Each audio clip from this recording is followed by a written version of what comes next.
أعوذ بالله من الشيطان الرجيم بسم الله الرحمن الرحيم قال ما منعك ألا تسجد إذ أمرتك قال أنا خير منه خلقتني من نار وخلقته من طين ارشاد ہوا کس بات نے روکا تھا کہ تو نے سجدہ نہ کیا جبکہ میں نے تجھے حکم دیا تھا۔ اس نے کہا میں اس سے بہتر ہوں، تو نے مجھے آگ سے پیدا کیا ہے اور اس کو تو نے مٹی سے بنایا ہے۔ قال فاهبط منها فما يكون لك أن تتكبر فيها فاخرج إنك من الصاغرين۔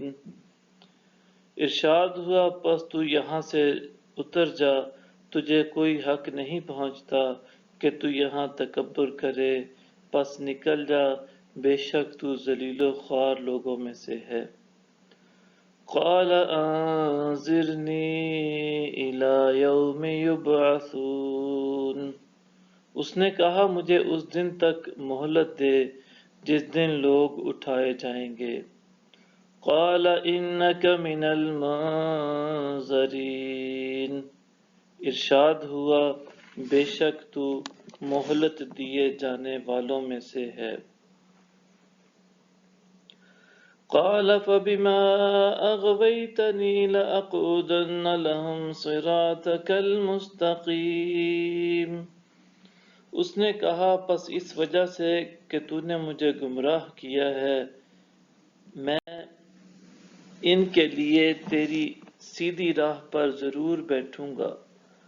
ثم لآتینہم من بین ایدیہم ومن خلفہم وعن ایمانہم وعن شمائلہم ولا تجد اکثرہم شاکرین۔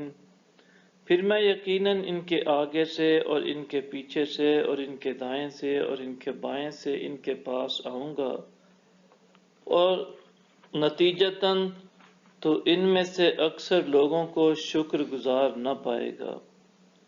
قال اخرج منها مذءوما مدحورا لمن تبعك منهم لأملأن جہنم منكم اجمعین۔ ارشاد باری ہوا تو یہاں سے ذلیل و مردود ہو کر نکل جا، ان میں سے جو کوئی تیری پیروی کرے گا تو میں ضرور تم میں سے دوزخ بھر دوں گا۔ صدق اللہ العظیم۔